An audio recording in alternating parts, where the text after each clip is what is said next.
ఈ రోజు కడప గడ్డపై జరుగుతున్న ఈ మహానాడు చూస్తే ఎన్నికలై ఏడాది జరుగుతున్నా మీలో ఆ కసి, ఉత్సాహం, ఉద్వేగం ఏమాత్రం తగ్గలేదు. నేను చాలా మహానాడు చూశాను. దగ్గర మనం చూస్తే 34 మహానాడులు మనం జరుపుకున్నాం. 2 మహానాడులు డిజిటల్ గా జరిగాయి. అయితే ఈసారి కడపలో, దేవుని గడపలో జరిగే మహానాడు ఒక చరిత్ర సృష్టించబోతుంది.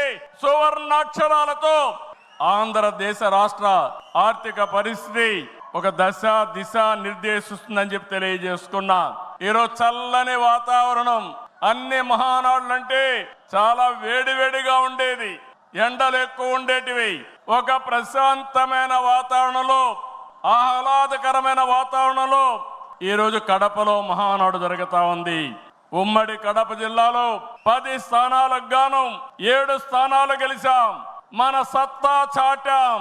ఈసారి ఇంకొంచెం కష్టపడితే 10కి 10 మనమే స్వీప్ చేస్తాం.